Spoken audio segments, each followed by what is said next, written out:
అగ్రరాజ్యం వ్యూహాలతో Ukraine Russia యుద్ధం భీకర మలుపు తిరగబోతుంది.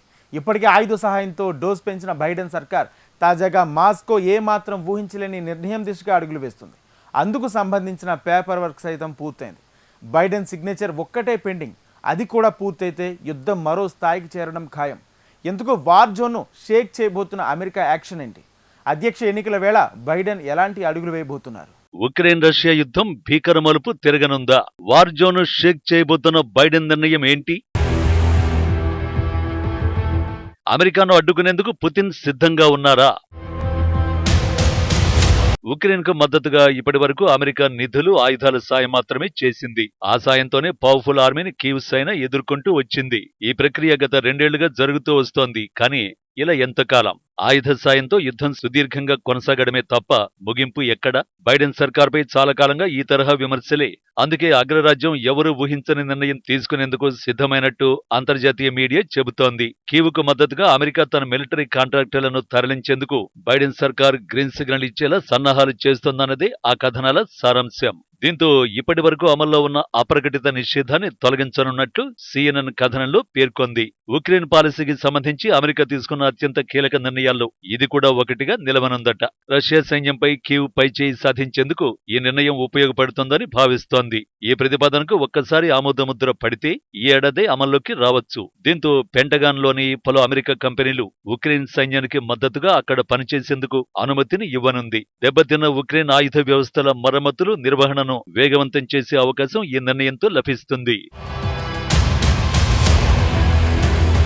నిజానికి 2 ఏళ్లుగా బైడెన్ సర్కార్ అమెరికా జాతీయుల్ని, సైనికులను ఉక్రెయిన్ సరిహద్దుల్లోకి పంపించేందుకు ఆలోచిస్తోంది. అంతేకాదు తమతో అమెరికా మిలిటరీ నేరుగా తలపడిందన్న భావన రష్యాకు కలగకూడదని ఇన్నాళ్లు వేచి చూసింది. ముఖ్యంగా విదేశాంగ శాఖ కూడా ఈ విషయంలో విముఖంగానే ఉంది. దీంతో ఇన్నాళ్లు అమెరికా ఇచ్చిన ఆయుధ వ్యవస్థలు దెబ్బతిన్న సందర్భాల్లోనూ వాటిని పోలాండ్, రొమానియా లేదా సమీపంలోని ఇతర నాటో దేశాలకు తరలించాల్సి రావడంతో తీవ్ర జాప్యం జరుగుతూ వచ్చింది. ఇక అమెరికా దళాలు వీటి రిపేర్లకు ఉక్రెయిన్ సేనకు వీడియో కాల్స్ లేదా సెక్యూర్ ఫోన్ల ద్వారానే సాయం చేస్తూ వచ్చాయి.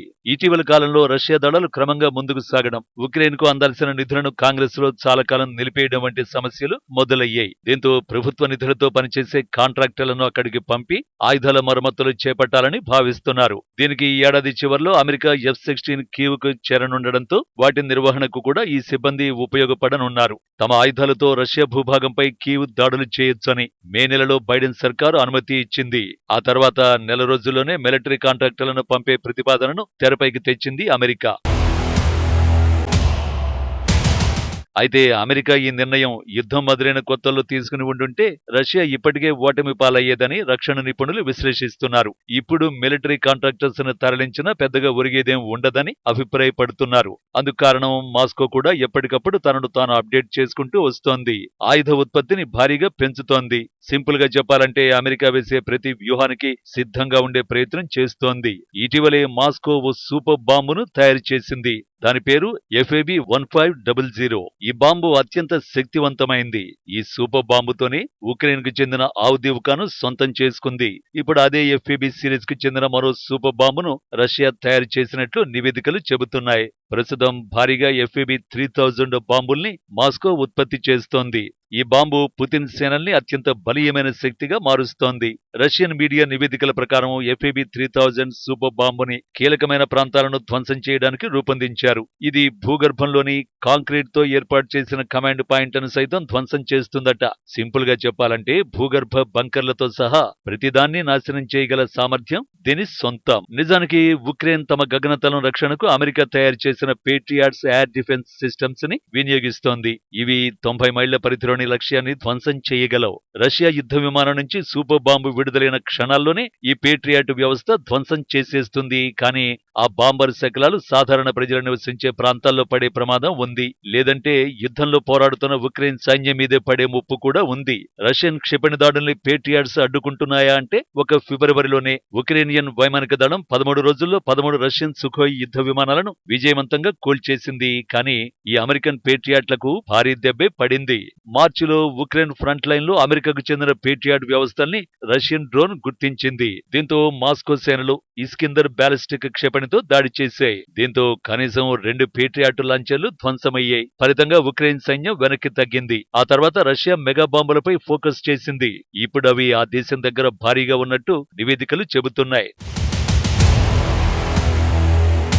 మరోవైపు FAB 1500 సూపర్ బాంబు పరిధి 25 మైళ్లు. కానీ దాని అప్డేటెడ్ వర్షన్ 3000 ని అంతకు మించి శక్తివంతమైన బాంబుగా తీర్చిదిద్దింది. దీని పరిధిని కూడా 40 మైళ్లకు పెంచింది. ఈ పరిధిలోని గుర్తించిన లక్ష్యాన్ని FAB 3000 బాంబు పూర్తిగా ధ్వంసం చేస్తుంది. ఈ బాంబులు భారీగా ఉండడంతో ప్రమాదకరమైనవి కూడా. అంతేకాదు వాటిని టార్గెట్ చేయడం కూడా కష్టమేనని మాస్కో చెబుతోంది. ఎందుకంటే ఉక్రెయిన్ సైన్యానికి గ్లైడ్ బాంబుల్ని ఎదుర్కొనే సామర్థ్యం లేదు. అందుకే రష్యా ఈ బాంబులను పెద్ద ఎత్తున ఉత్పత్తి చేస్తోంది. రష్యా ఎందుకు ఇలాంటి హెవీ బాంబులను తయారు చేసింది అనడానికి కారణాలు మాత్రం చెప్పడం లేదు. నిజం చెప్పాలంటే రష్యన్ సైన్యమే శక్తివంతమైంది. అలాంటిది ఇక FAB 3000 లాంటి బాంబుల్ని ఎదుర్కోవడానికి ఉక్రెయిన్ సైన్యం వద్ద ఏమీ లేదు. ఉక్రెయిన్ యుద్ధంలో రష్యా భవిష్యత్తు దాడుల్లో ఈ కొత్త బాంబులు అత్యంత కీలక పాత్ర పోషిస్తాయని నిపుణులు చెబుతున్నారు. FAB 1500 బాంబులో లోపాలను సరిచేసి మార్పులు చేసి FAB 3000 బాంబును కొత్త మాడ్యూల్తో రూపొందించినట్టు నివేదికలు చెబుతున్నాయి. దీంతో అప్గ్రేడ్ చేసిన FAB 3000 బాంబు అత్యంత బలీయమైన బాంబుగా నిపుణులు పేర్కొంటున్నారు. ఈ బాంబులను పుతిన్ వార్లోకి తరలిస్తే పరిస్థితులు రష్యాకు అనుకూలంగా మారే అవకాశం ఉందని నిపుణులు విశ్లేషిస్తున్నారు. కాబట్టి తన మిలిటరీ కాంట్రాక్టర్స్ ని రంగంలోకి దించినంత మాత్రాన రష్యాకు వచ్చే నష్టమే ఉండదు అనేది ఓ వర్షన్. అయితే అమెరికా ఆ దిశగా అడుగులేస్తే మాత్రం పుతిన్ ఉక్రెయిన్ పై దాడుల తీవ్రత పెంచే అవకాశం ఉంటుంది. ముఖ్యంగా FAB 3000 మెగా బాంబుని కీవ్ పై సంధించే అవకాశం పుతిన్ కి ఇచ్చినట్టే అవుతుంది.